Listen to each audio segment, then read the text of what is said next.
have fun playing with Michael and Matt today. Won't that be great? Yeah, that'll be great.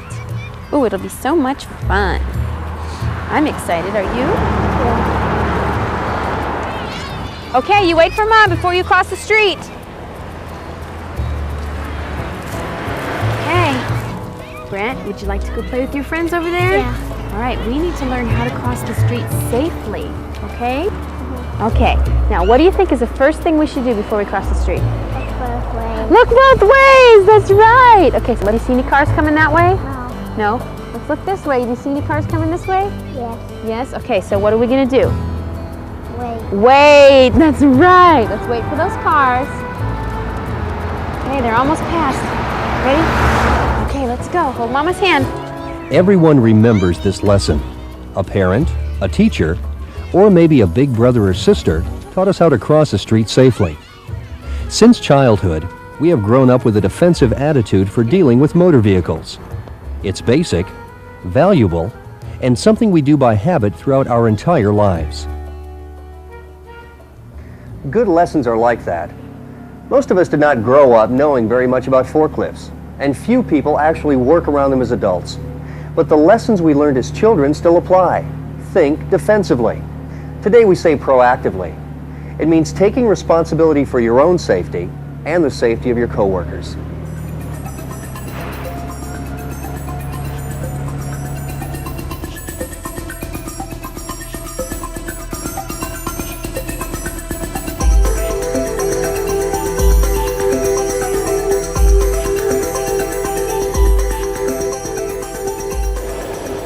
It may mean behaving as if something might happen. This is your mindset and the way you work around forklifts safely. Our program will explain what forklifts do, how they operate, the hazards of this environment, and how you can work safely around lift trucks. Just as when you were a child you didn't understand how a car works, as an adult you may not understand a forklift. The forklift is not a car. With a car, there are basic rules of the road. Stay in your lane and don't hit pedestrians. A forklift operator has the same rules. Trouble is, operating a forklift is a bit more complex. Forklifts are designed to lift huge loads, move heavy loads in tight locations, and stack product well overhead quickly. To work in tight spaces, a forklift must be small and maneuverable.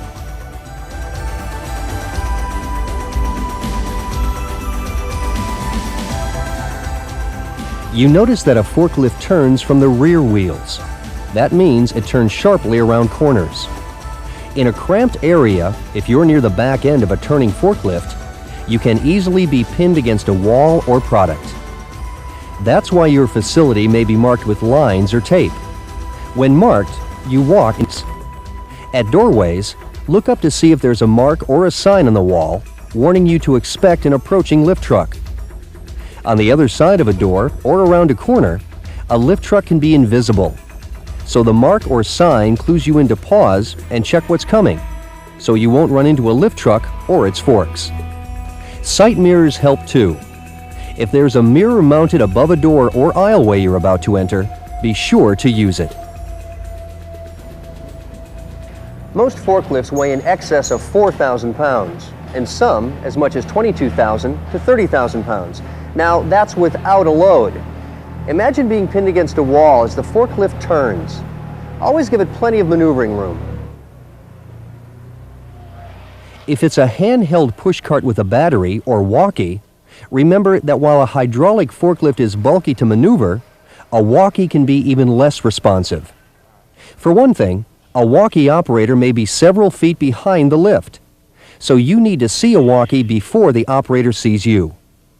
Then there are those times when the walkie operator is so focused on the cargo that you may not be seen until it's too late to stop.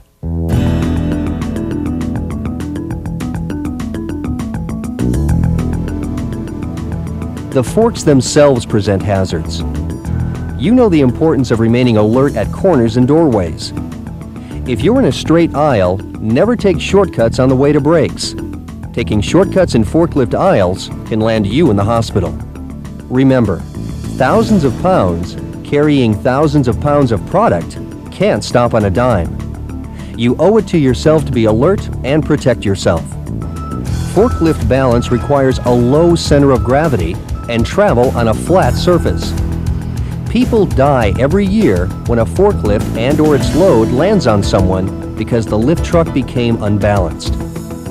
Driving over a curb, over clutter, or even something as simple as a load with space between the load and the front wheels can be hazardous to you. If the load is farther away from the center of gravity, the load becomes more unstable because the load has more leverage. Be aware of potential turnover zones, keeping approaching forklifts in sight, especially in these areas. A forklift, especially one with a full load, can tip, and when it does, the load spreads out, covering a large area.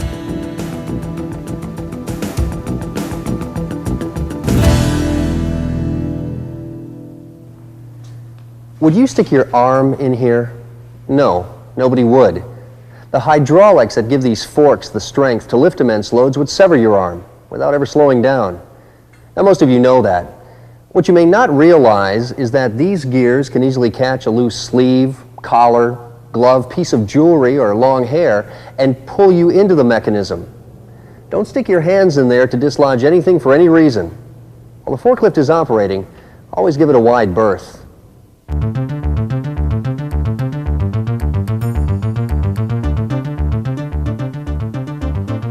On the street, the pedestrian has the right-of-way. How many of you would just walk into a street assuming cars will stop? None of us would.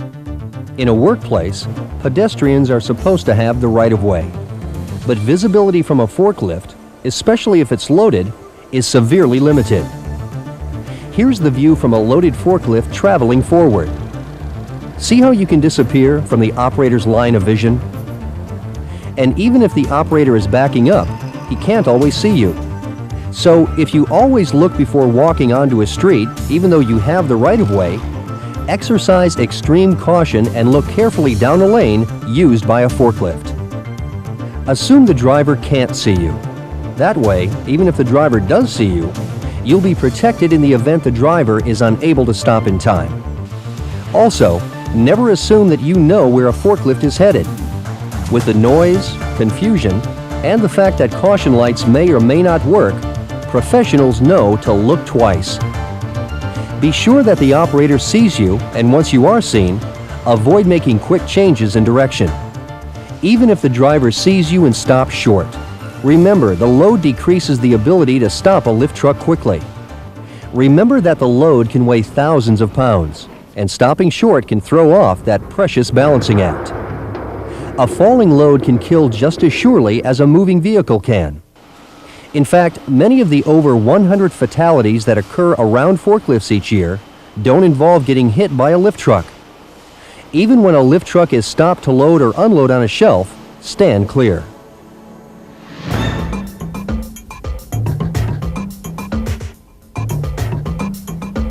The forklift doesn't need to be moving to deliver death. Forklifts run on electricity or gas. Electrical battery stations may require wearing of protective clothing, such as rubber gloves, an apron, and a face shield. Charging areas should be well ventilated and have washing facilities in case you're splashed with acid. Hydrogen gas escapes through battery vent holes and is extremely flammable, so don't smoke or let anyone else smoke in a charging area.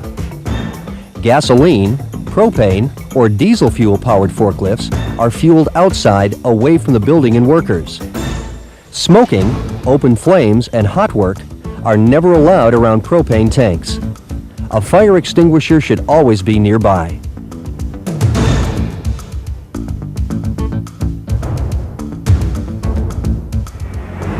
We've covered forklift mechanics, now let's cover its purpose and environment. You know the saying, time is money. Remember, an operator's job is to lift heavy loads and to move them quickly. Every year people are speared because they forget about forklift speed. For some cargoes, time is critical. Another company needs your product to make their product. Perishable cargoes must be moved quickly to avoid spoilage. Aisles cluttered with hand trucks, pallets, or even people threaten the lift truck balancing act. So you need to do your part to maintain good housekeeping. Give operators clear driving space. And if you're walking down a cleared aisle, stay to the right.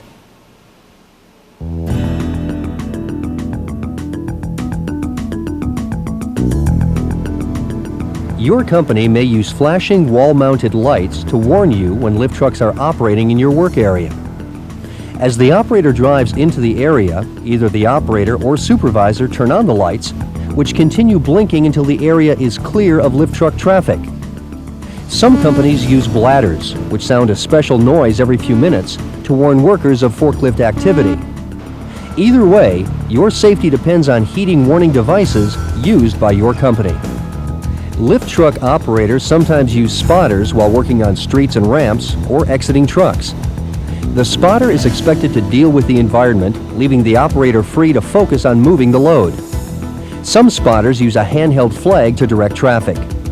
Even with a spotter, the operator should be familiar with the facility. Serious incidents occur when an operator runs into hazards such as gas lines.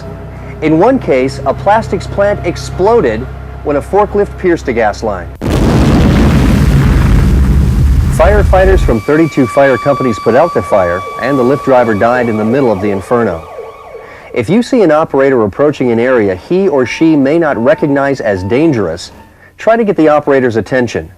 Warn the operator about the hazard, and finally leave the area yourself.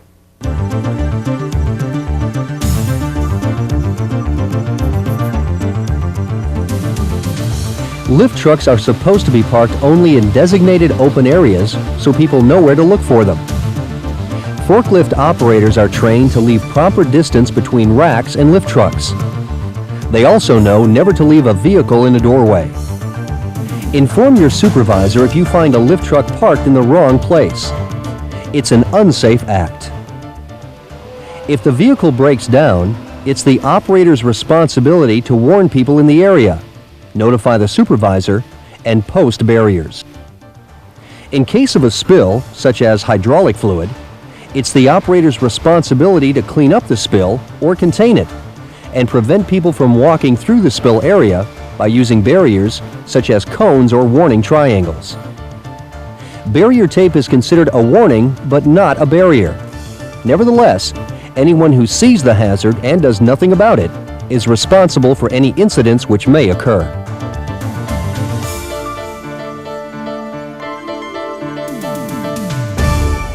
We've talked about what a forklift is. Now let's talk about what a forklift is not. This, of course, is a ladder. I doubt anyone would confuse it with a forklift. And yet every year people die because they stand on the forks and fall when the forks shift. There are platforms specifically designed to raise people to a higher level if necessary. A simple pallet is not one of these platforms. Pallets break, and they can shift, not to mention the numerous gaps through which a person can slip. A forklift is not mass transit. You do not catch a ride on a forklift.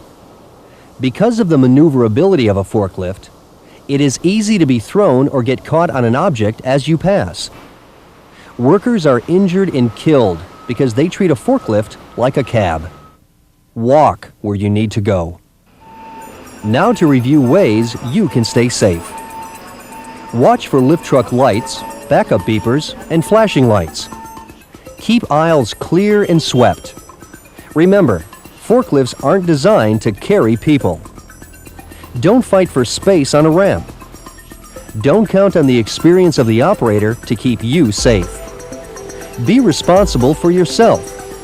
If you are a truck driver, be sure the lift is safely on the dock before you pull out. If you are not trained, don't operate a forklift. It isn't like driving a car, and a simple accident can be fatal. Now don't forget, son, look both ways before you cross the street, okay? Okay. Remember, be patient. Never assume you know what a forklift is going to do any more than you would assume to know what's going to happen on a street. Even when it's not moving, a forklift can cause an accident. Keep your eyes open and your ears sharp. Stay alert. Take proactive safety seriously.